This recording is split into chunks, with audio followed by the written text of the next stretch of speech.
Alrighty, 5 and a 4 and a 3 and a 2 and a 1. Alright, and welcome in everybody. Hope y'all are having a fantastic, fantabulous, awesome freaking day. My name is Garrett Shoemake, and this is the SHOUTOUT, coming at you with a Week 3 preview, breaking down all the games, giving you my picks and predictions. We got an interesting week ahead of us, folks. Not very banging compared to Week 2, even though Week 2 was pretty disappointing for my standards. Week 3 does have a lot of interesting things to follow. There's 6 divisional matchups. There are a lot of storylines in each game. Each game has a notable storyline that we can follow that is very interesting. So overall, it should be a fun week of football. And the number one game of the week, I think you guys already know what game that's going to be. Hopefully this time around, it'll actually live up to the hype. These first 2 games have not. Well, actually, I take that back. The Cowboys, Eagles. No, was that my number one game of the week? No. It was the Bills and Ravens. No, that one lived up to the hype. Excuse me. No. Week 2 did not. Now we're hoping Week 1 can be the same as Week 3, or Week 3 can be the same as Week 1. Something like that, right? Something like that. But other than that, before we start, one more thing. Last week, I went 12-4 picking games compared to 7-9 Week 1. What a bounce back for yours truly. I know. Come on, give me a round of applause. You know you want to. Come on, give me a round of applause. Come on. Woo! You're so good at picking games. Either way, it was a really good bounce back for me. And that brings me to 17-13 on the year picking games. So here's to hoping that we can continue what we did in Week 2. But here we go. One more thing, I have it on my script. Bengals Vikings was going to be on the top 5. Knocked it off because Joe Burrow and JJ McCarthy are going to be out on this game. Still going to talk about it, but it's not going to be in my top 5 games of the week. I was so disappointed about that because I was so excited for this game going into the season before the season even started. And now it looks like it's just going to be... it's going to be fun. I mean, Jamar Chase versus Justin Jefferson's still there, but with 2 backup quarterbacks, that's not going to be as exciting anymore. So that sucks. That's disappointing, but it's still going to be an interesting game because of that alone. So I personally, I just wanted to tell you guys because I was excited for this game. And now that both quarterbacks are injured, it's like, no, we missed out on what could have been absolute cinema, but it's still going to be a solid game. It's going to be a close game in my opinion. Still a little bit of a spoiler, but let me clear my throat. That being said, let's begin previewing. And as I say now, let it preview. Boom. Starting with number 5, we got a NFC South showdown. The Atlanta Falcons going on the road against the Carolina Panthers. This one's going to be interesting because I didn't think about putting this one in top 5 on the list until the very last minute because I got a feeling the Carolina Panthers are going to come in swinging in this game after a sluggish 0-2 start. But going to the Falcons things, if they the 3 keys to victory if they want to win. Number 1, I have it here in the script, Chef Bijan. He's got to cook. This Panthers defense has not been good to start the year. Just give the ball to Bijan Robinson and do what he's done these first 2 games, which is dominate. And if you feed him enough, surely he will dominate here, and he's going to need to if you want to win.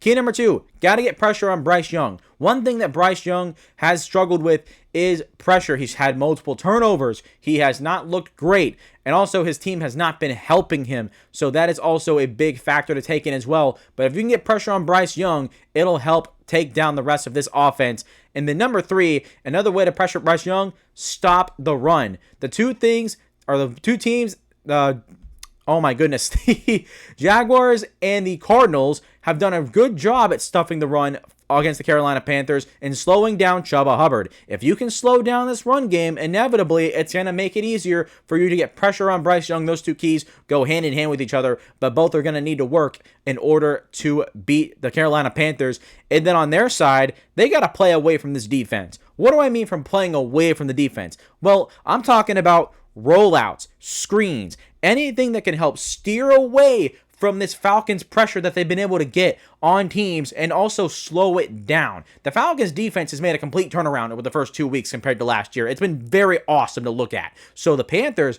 they need to find any way they can to get away from this defensive line and help Bryce Young make easy completions, get him into a rhythm, and help settle him down and not make him run around with pressure in his face all game long. And then along with that, Playmakers on this team got to step up. Tetairoa McMillan has been pretty good so far to start his rookie year, but Chuba Hubbard has not been good enough.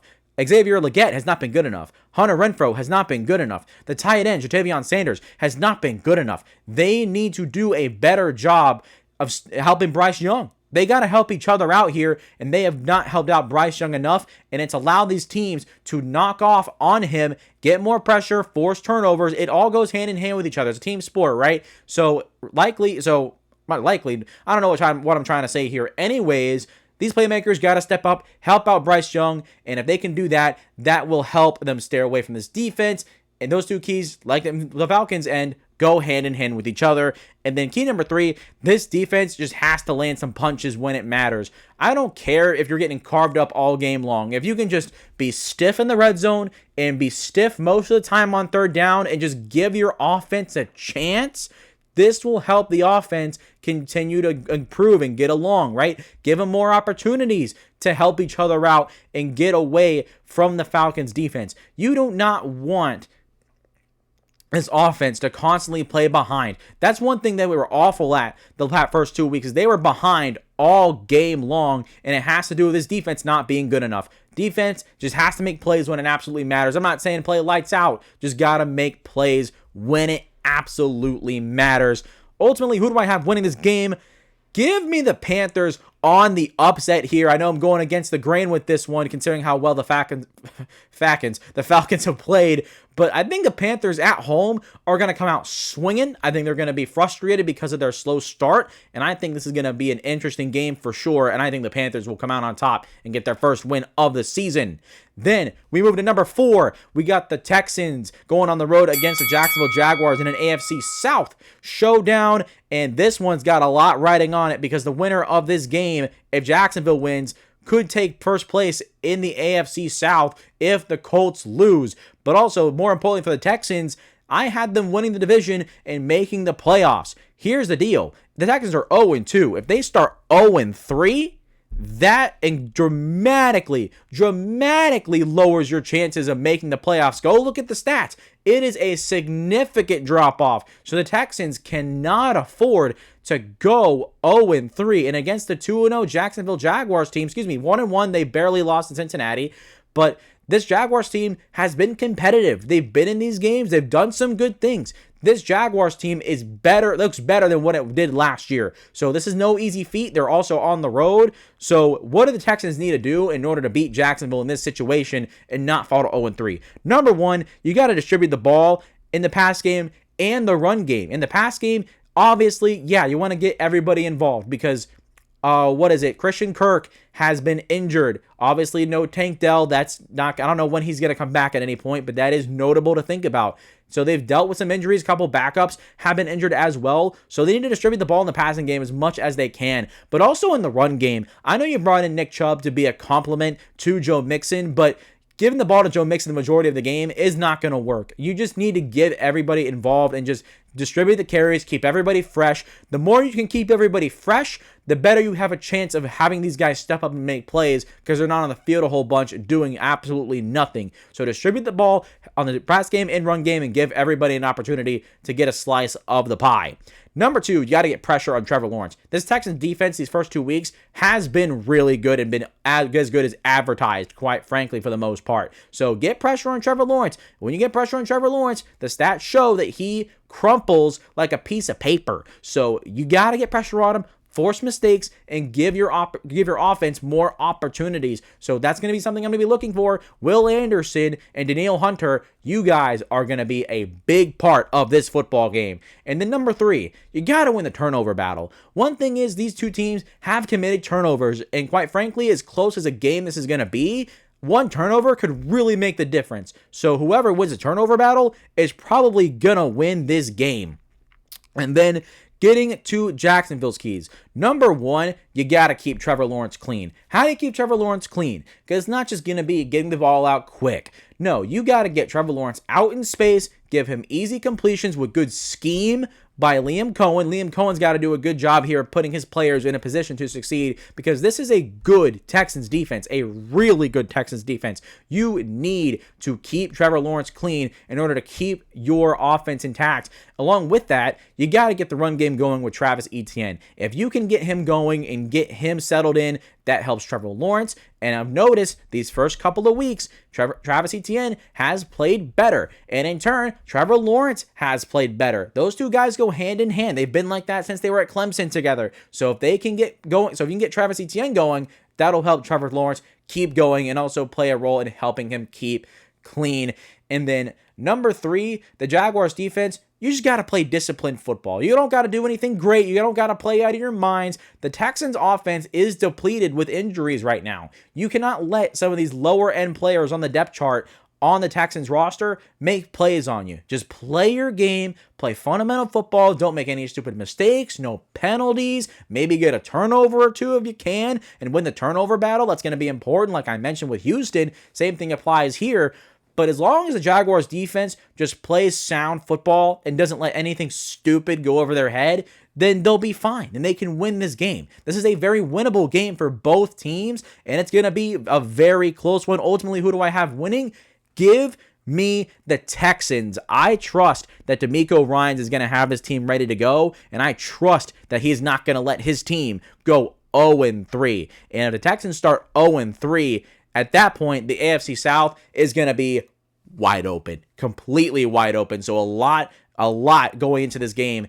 It's going to be a very good one. Texans going to win this one. Then we move to number 3, and in the NFC West showdown, the Cardinals on the road against the 49ers in their home opener. And this one is going to be a battle for number 1 in the AFC or NFC West, because the Seahawks, they have a good game going on next week, or this week, I guess, because we're talking about week 3. But I think they're going to win it.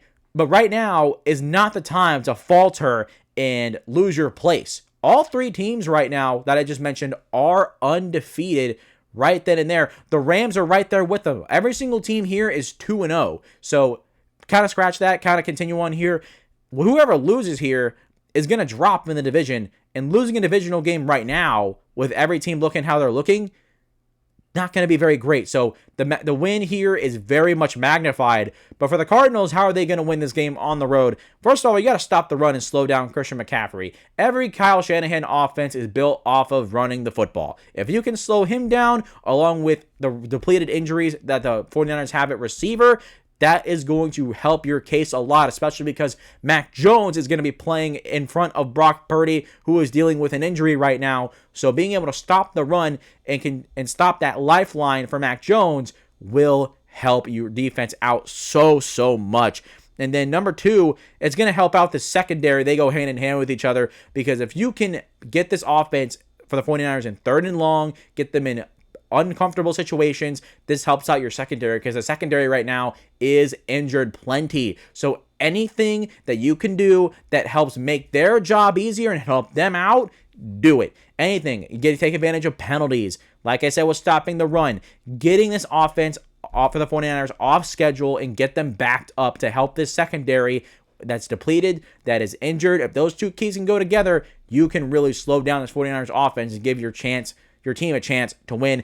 And then number 3, you got to get Marvin Harrison more involved here. 7 catches through 2 weeks is not good enough. Not good enough at all. Trey McBride's been good. James Conner's been good. But we need to see more from Marvin Harrison Jr. You didn't draft him 4th overall for him to have 7 catches for 98 yards so far through 2 games. It's not good enough. That's not acceptable for me. It needs to be better. Give him the ball. Feed him the ball. I want to see Marvin Harrison go for 5 catches, over 70 yards. I want to see him make a big impact in this game, and they're going to need him to if they are to win this football game.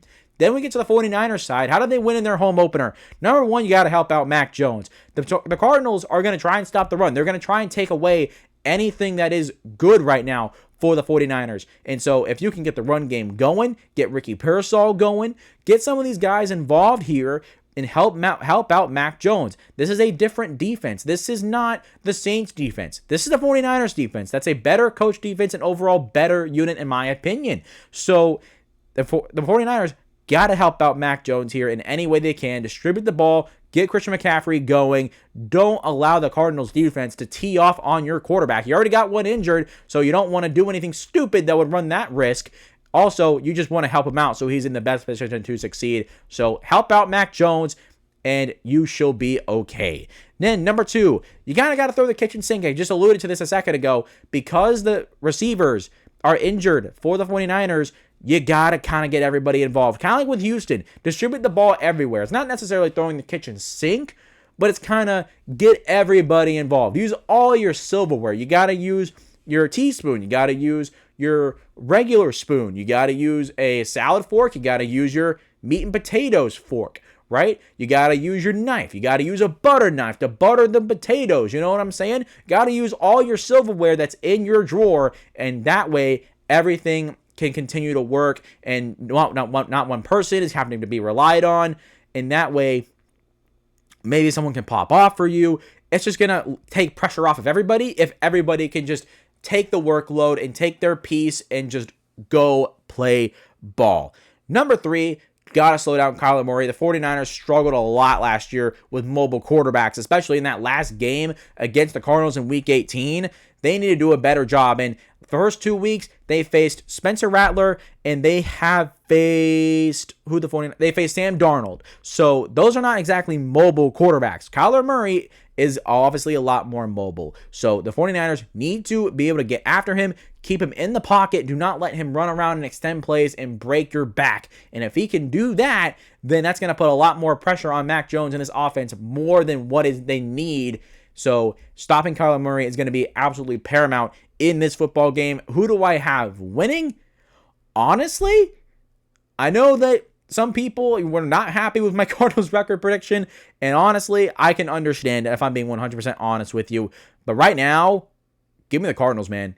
Give me the Cardinals right now. They've looked pretty good these first couple of weeks. I'm not saying the 49ers haven't, but this is going to be a tight game. It's an absolute toss-up. I really have no idea who's going to win. But honestly, if I had to pick one, you know what? Screw it. Give me the Cardinals to win this game. Let's see the Cardinals start 3-0 and have some hype building down in the West. So now we move on to number 2, and this is going to be a good one. I'm telling you, we got the Rams on the road against the Philadelphia Eagles, and ooh boy, this is going to be a game that is won and defined in the trenches, and that is the key for both teams to start here. We'll start with the Rams side of things, and that is winning up front. Their defensive line against the Eagles' offensive line is going to be absolute cinema. It is an unstoppable force versus an immovable object. This is 2 of the best units of their type in the NFL. It's going to be a really fun battle. Last year, it was a really fun battle in the divisional round. I want to see that same magic happen again.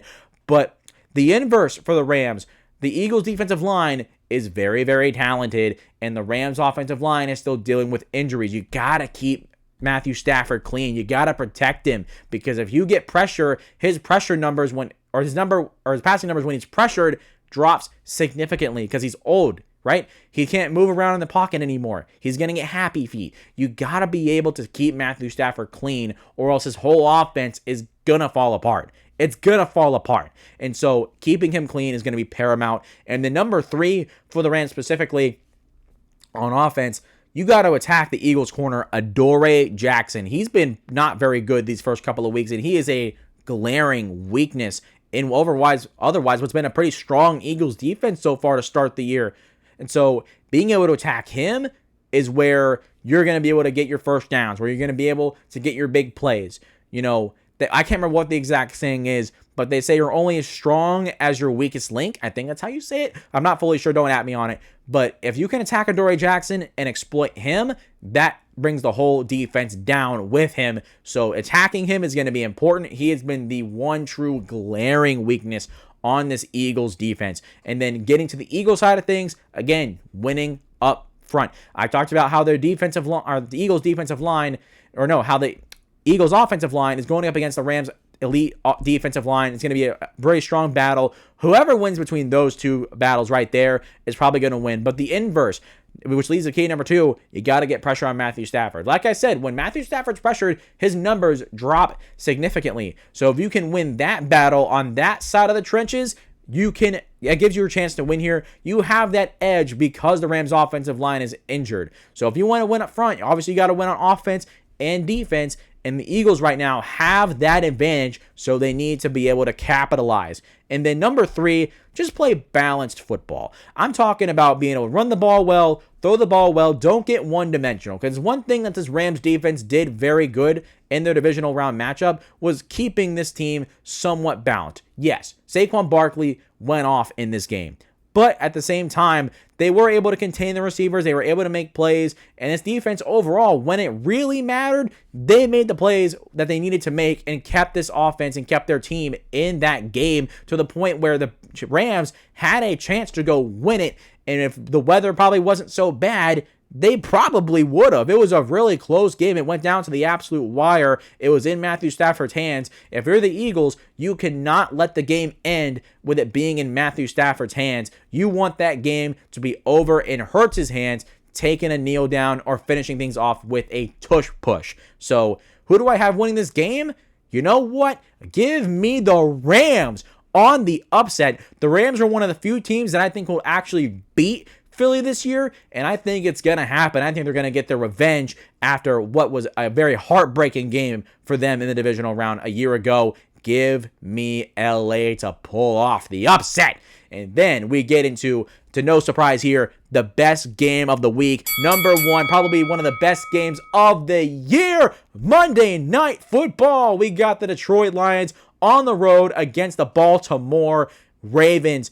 Holy crap. The last time these two teams faced off, it was absolute cinema. I think it's going to be an absolute cinema again. I think these offenses are going to go off. I think it's going to be a very, very fun football game. So I'm excited for it. I am hyped for it. I'm going to be glued to that screen from kickoff to the final whistle. But either way, how can wait. Let me scroll down here. Sorry. How can the Lions win this game? Because we start with the road team first. Got to get Gibbs going again. Because the thing is, the Lions are built off of running the football. But you saw what happened last week. Because they got Jahmyr Gibbs going, it opened up this offense and they dropped 52 freaking points on the Bears defense.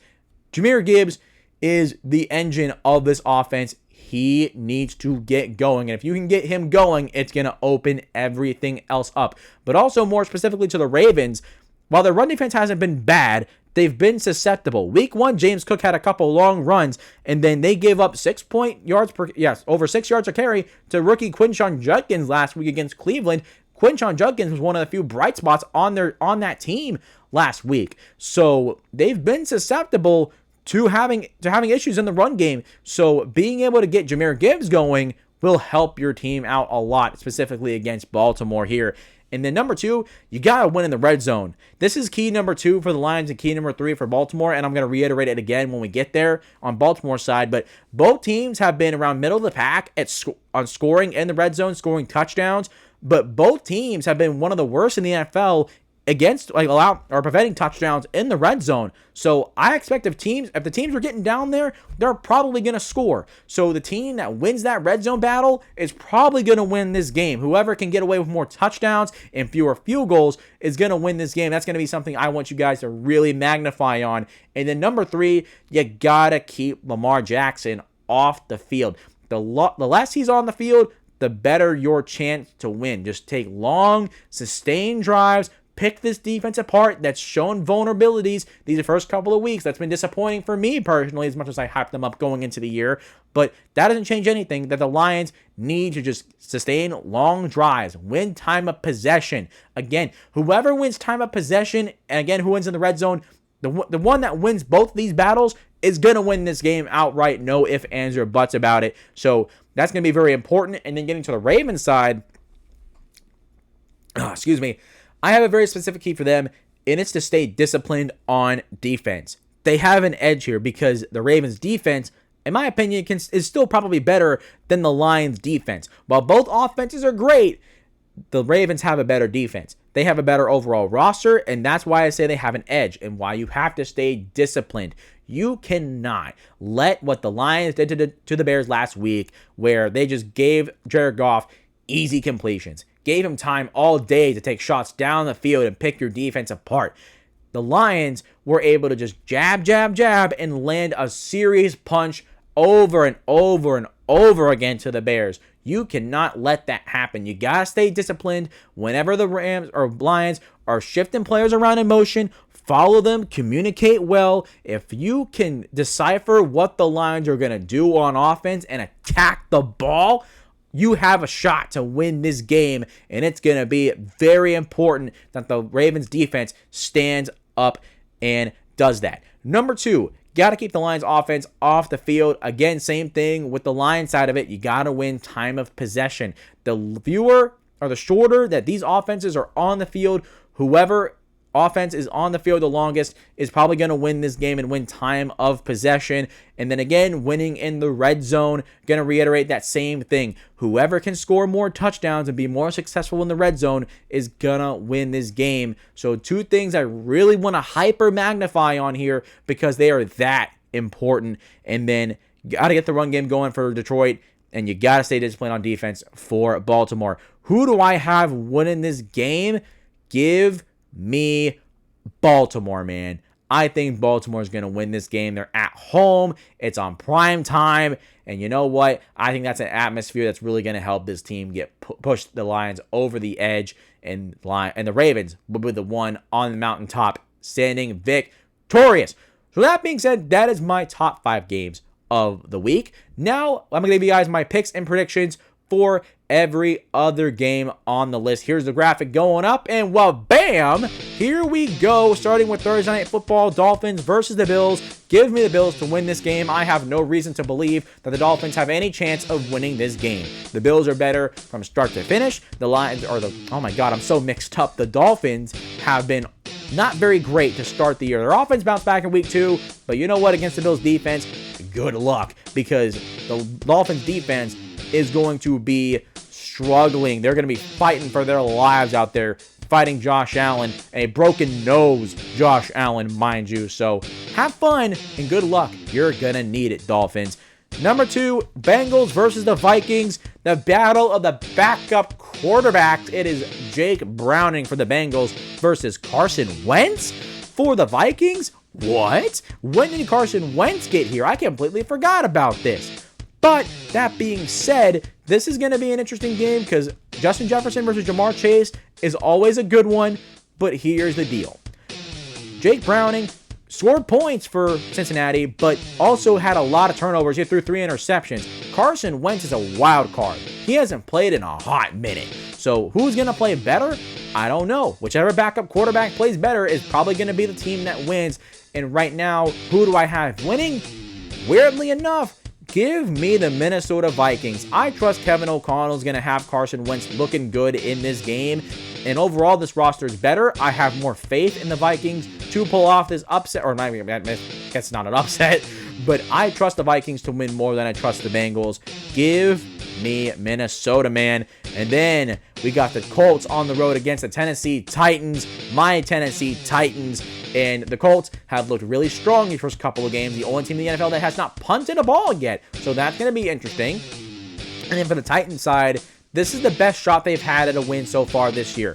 They went on the road against Denver, a playoff team, struggled, but fought in that game. Probably should have won that game. They looked like the better team for the majority of it, but they lost. And then the Rams, they fought hard. They were up at halftime. In the second half, they fell apart again and lost to the Rams and got smoked.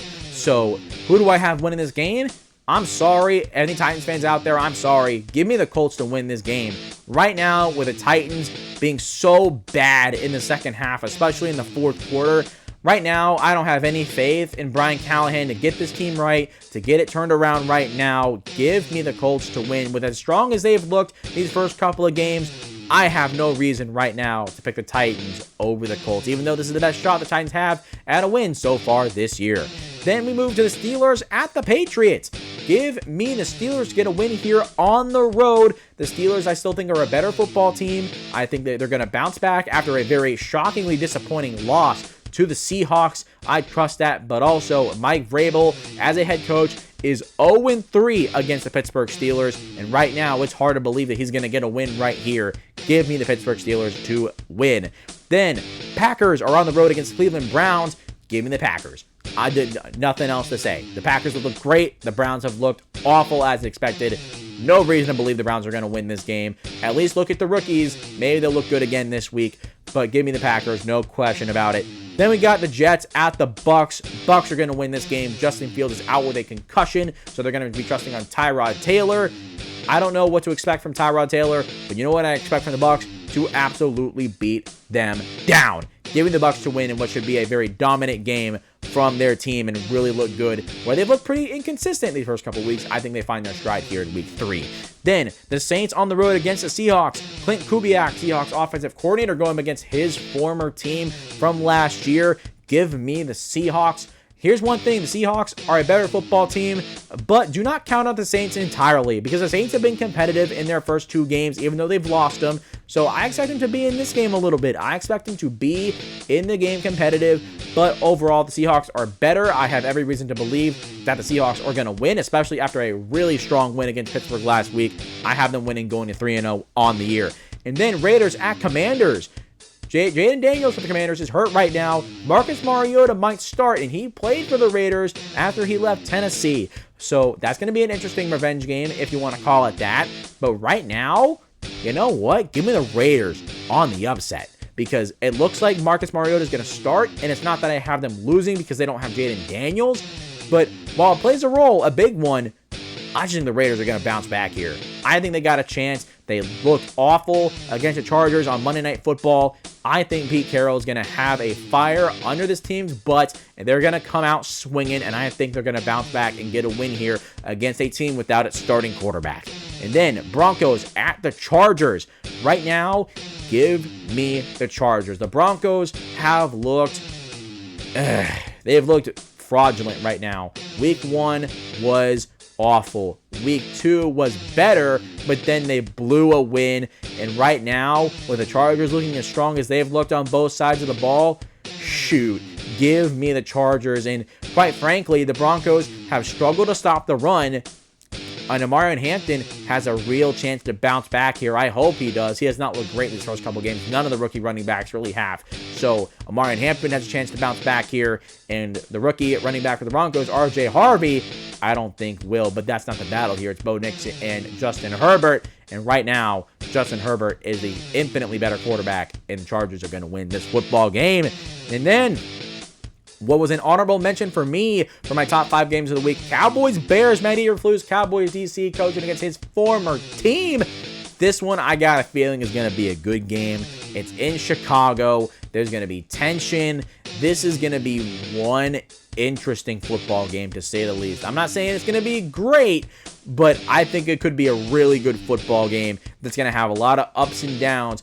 This game is going to be one to look at. Keep your eyes peeled. And then the last one, Sunday Night Football, Chiefs on the road against the New York Giants. Give me the Chiefs. Who are we kidding here?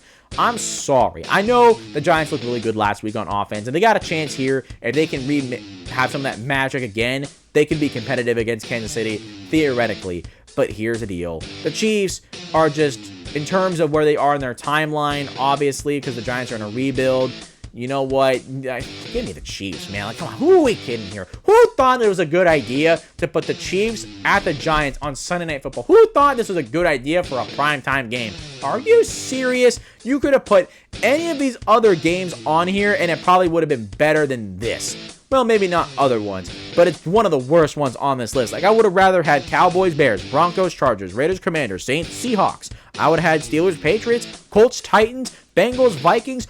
All of these games I would have preferred to be on Sunday Night Football over the Chiefs, Giants, but it does not change the fact that I have the Giants winning this game.